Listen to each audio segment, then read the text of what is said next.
Leitura Guiada, um programa da Primeira Igreja Batista em Botafogo. Este é seu encontro diário com as Escrituras Sagradas. Acompanhe agora o nosso estudo de hoje. Amados irmãos, graça e paz do Senhor Jesus. Hoje é sábado, dia 17 de janeiro de 2026. Nossa leitura de hoje do livro de Jó se encontra nos capítulos 5, 6 e 7 desse livro. É onde nós vamos fazer aqui um apanhado, um breve resumo dessa leitura. Então, no capítulo 5, nós temos a continuação do que nós vimos ontem, do discurso que ele faz, o primeiro dentre os 3 amigos de Jó a falar acerca do sofrimento de Jó e tentar responder esse sofrimento com verdades teológicas.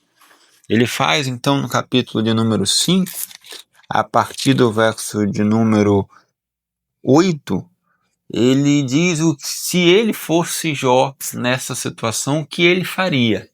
Então ele começa a dizer lá no verso 8: quanto a mim, eu buscaria a Deus e a ele entregaria a minha causa. Ele faz coisas grandes, inescrutáveis e maravilhas que não se podem contar. Faz chover sobre a terra, envia água sobre os campos, para pôr o abatido no lugar alto e para que os enlutados se alegrem da maior alegria. Veja, perceba, irmãos, Jó em todo o seu sofrimento, em toda a sua dor, ele já teve os seus bens destruídos, ele já teve os seus filhos mortos, ele agora está no nível de sofrimento que o seu corpo, o nível biológico, o seu corpo com feridas, com dores, com doenças, e também aquela existência da alma, a dor da alma, a dor existencial. A atitude que ele faz é dizer para Jó, se fosse ele, o que ele faria no lugar de Jó. Veja que tipo de atitude soberba, orgulhosa, achar que eu posso ser melhor do que você na sua dor, você pode ser melhor do que isso.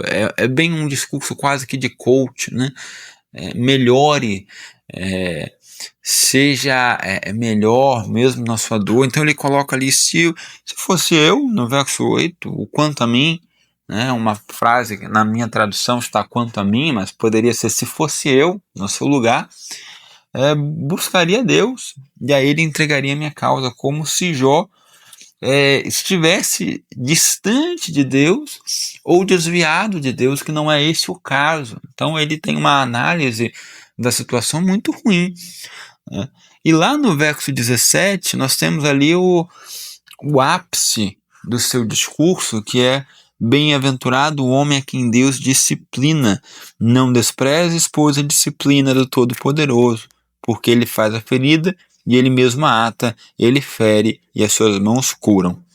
Veja que a teologia que ele faz está correta, ele faz um bom teólogo. No verso 17, bem-aventurado o homem a quem Deus disciplina, essa mesma frase ela aparece novamente lá em Provérbios capítulo 3, em Hebreus capítulo 12, dessa vez aplicada de uma forma correta. Feliz é o homem que Deus disciplina, e aquele que fez a ferida, que é Deus, ele mesmo a cura. Isso está amplamente registrado nos profetas. Em Oséias, capítulo 6, verso 1, ele fez a ferida e ele a ligará ou a curará. Porém, é uma teologia correta aplicada na hora errada, na situação errada. É uma verdade dita sem amor, uma verdade dita em momento inoportuno, que mais serve para ferir do que para curar, do que para sustentar uma pessoa, para exortar uma pessoa. Então, irmãos, o que o texto coloca aqui para a gente, o capítulo 5, é que não basta uma teologia correta se ela for aplicada de forma equivocada.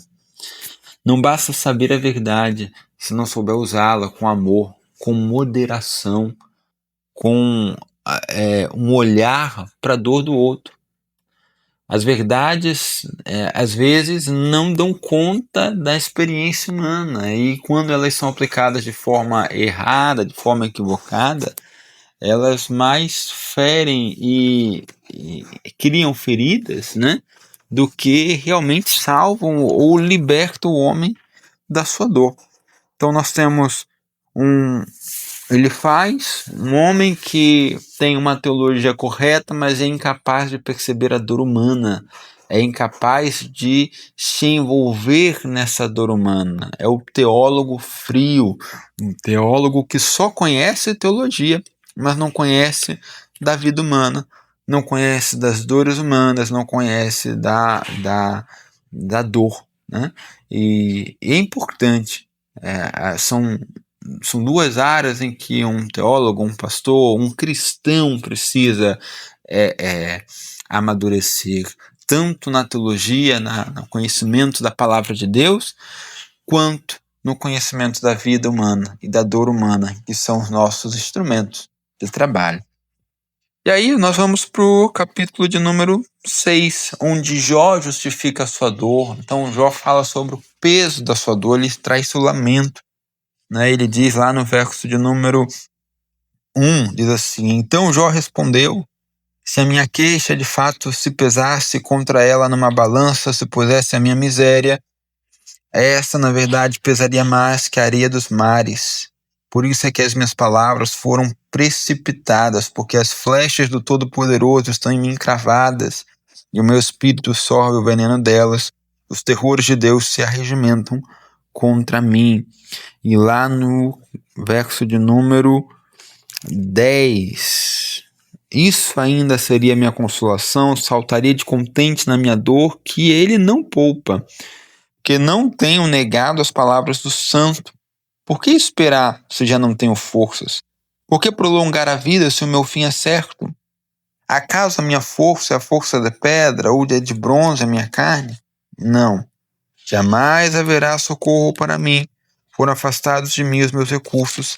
Ao aflito deve o amigo mostrar compaixão, ao menos que tenha abandonado o temor do Todo-Poderoso. Veja como Jó coloca a sua dor, né? As minhas palavras foram precipitadas por conta da dor, é o que ele diz no verso de número 3. Então, aqui nós temos uma situação em que Jó, amargurado, aflito, dolorido de todos os lados, ele acaba tendo uma fala pesada, mas não é uma fala pecaminosa.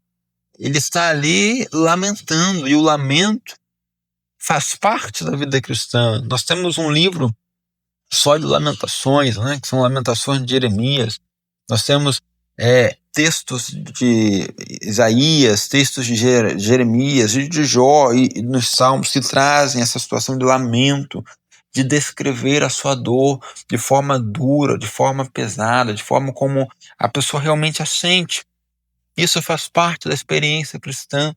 São aqueles dias em que nós pomos de joelho para orar e às vezes nós só choramos porque nos falta a palavra. São dias de dores em que nós entregamos a nossa dor para Deus. E como ele diz lá no verso 10, eu não tenho negado as palavras do santo. Ou seja, Jó não está longe de Deus.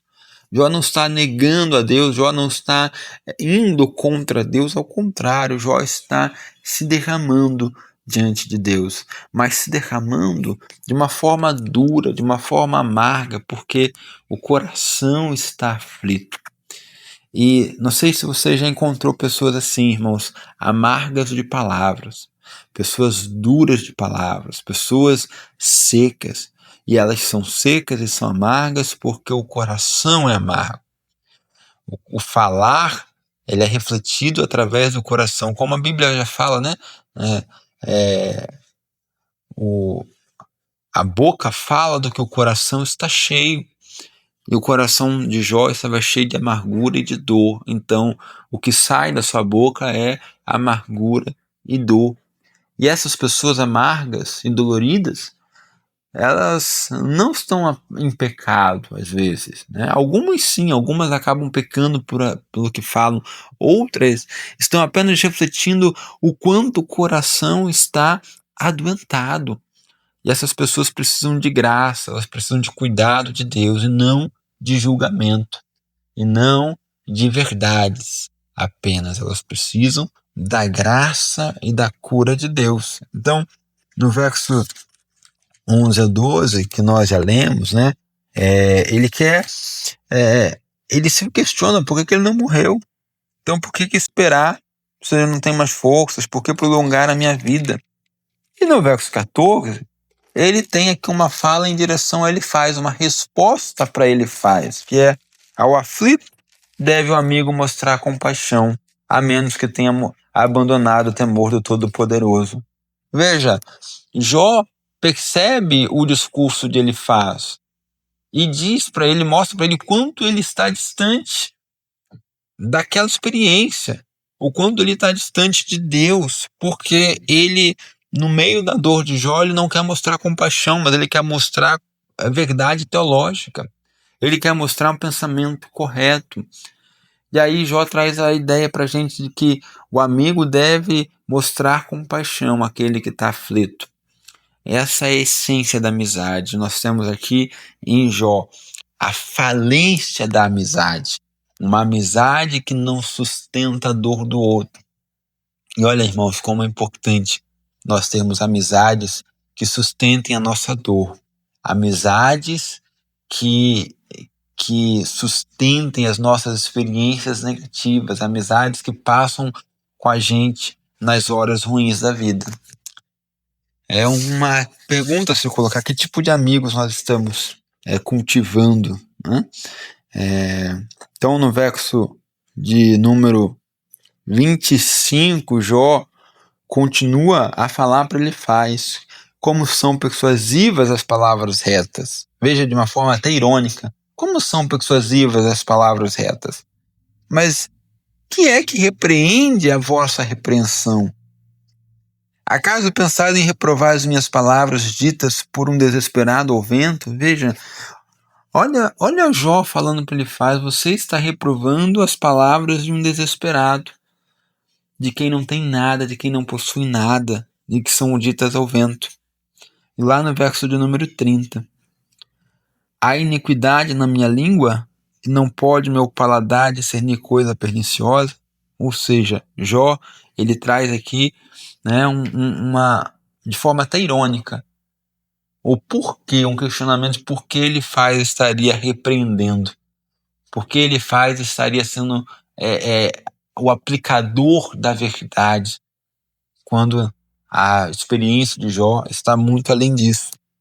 E aí nós vamos no capítulo de número 7, onde Jó contende com Deus, né? Ele começa questionando, né, se não é penosa a vida do homem sobre a terra. Ele vai trazer algumas imagens sobre a vida do homem, né? Então, lá no verso de número 4, ele traz assim: ao deitar-me digo, quando me levantarei? Mas comprida é a noite, farto-me de me virar na cama até a alba. Ou seja, é aquela insônia, aquela pessoa que não consegue dormir de preocupações, de desespero. O coração não tem repouso, não tem sossego, não tem paz. Quantas noites isso acontece conosco, né? Nós tentamos dormir, mas o sono não chega, a noite parece que não acaba, ela vai se arrastando, né? Isso vai pesando ainda mais na nossa vida, na nossa alma, né? Porque o corpo não descansa e a mente muito menos. E aí, a partir do verso de número 6, ele começa a dizer que os dias são mais velozes do que a lançadeira do tecelão e se findam sem esperança. É um tecelão que não terminou o seu produto, ele não concluiu ali a obra de tecelagem. Lembra-te de que minha vida é um sopro e os meus olhos não tornarão a ver o bem. Os olhos do que agora me veem não me verão mais, os teus olhos me procurarão e não mais serei. Tal como a nuvem se desfaz e passa, aquele que desce a sepultura jamais tornará a subir. Então Jó traz 3 imagens da vida humana. É uma tecelagem interminada, é o tecelão que está ali na sua máquina tecendo algo, mas ele não conclui. Então não há esperança, não há alegria, foi apenas um trabalho feito de forma rápida, mas sem um fim, sem um propósito. Ele diz que a vida é um sopro que é a segunda imagem que ele usa. Então a vida é um sopro, ou seja, ela é rápida, você não consegue perceber, você não vê o sopro no vento, e ela é como uma nuvem que se desfaz e passa. 3 imagens que denotam a brevidade da vida, que denotam uma vida sem propósito, uma vida sem um fim determinado, uma vida sem alegria, sem uma conclusão e sem um propósito. Isso porque isso reflete o coração de Jó nesse momento, que para ele a vida não tem propósito nessa hora. E aí ele traz lá no verso de número 11, né? Por isso não reprimirei a boca, falarei na angústia do meu espírito e me queixarei na amargura da minha alma. Então, se a vida não tem propósito, se ele está sofrendo, o que ele pode fazer na mente de Jó é se queixar, é lamentar, é falar, é fazer com que a boca tente botar para fora um pouquinho do seu sofrimento e da sua dor. E lá no verso 16, estou farto da minha vida, não quero viver para sempre. Deixa-me, pois, porque os meus dias são sopro, que é o homem para que tanto estimes e ponhas nele o teu cuidado, e cada manhã o visites, e cada momento ponhas à prova. Ou seja, são textos, são falas que questionam o cuidado de Deus, a presença de Deus na vida humana, que vão aparecer também lá no Salmo de número 8, verso 4, que é o homem para que dele te lembres, né? Ou seja, Jó entende que o fato de Deus se lembrar dele é ruim, porque Deus está lembrando dele para o castigar, para o condenar, né? Para fazê-lo sofrer. Jó também traz no coração um pouco da teologia que ele faz, de que olha, estou sofrendo por conta de Deus, Deus está trazendo sofrimento até a minha vida, quando nós entendemos que não é assim, o sofrimento vem. E Deus não é autor desse sofrimento, embora ele seja o governador de todas as coisas e permita que o sofrimento nos alcance, mas não é ele o autor do sofrimento.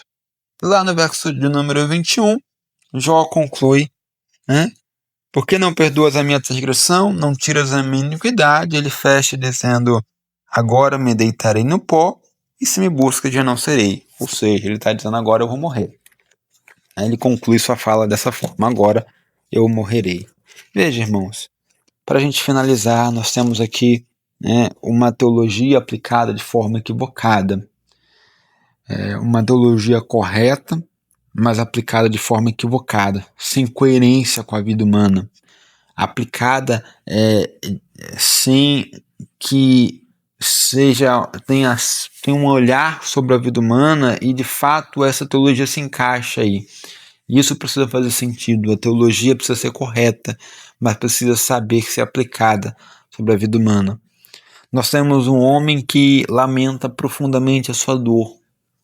E às vezes o que nós temos é isso, né? Diante da dor, onde Jó perdeu os bens, perdeu a família, perdeu a saúde, o único direito talvez que ele tenha, a única coisa que ele tenha seja o direito a lamentar, seja o direito a falar, porque ele já não tem mais sono, ele já não dorme mais, ele já não come direito, ele já não descansa mais. Então se ele perdeu tudo, o que resta para ele é apenas o falar, é apenas o lamentar, é apenas o jogar palavras ao vento e transpor um pouquinho da dor do coração para fora.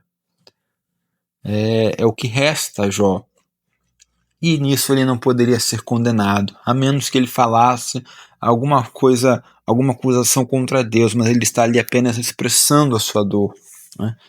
E a gente vê como que as amizades às vezes servem mais para julgamento do que para redenção. Como têm sido as nossas amizades? Elas têm nos ajudado a levantar, ou elas têm nos julgado no dia das nossas necessidades? Ou elas têm sido como um juiz severo, dizendo que estamos errados, porque pecamos, porque sofremos, porque pecamos? Elas apontam o nosso erro, mas apontam sem compaixão, sem objetivos de redenção, somente para o acusar. Como tem sido as amizades que você tem cultivado? Então essa é a nossa reflexão do dia de hoje. E amanhã nós continuamos nossa leitura. Um grande abraço a todos.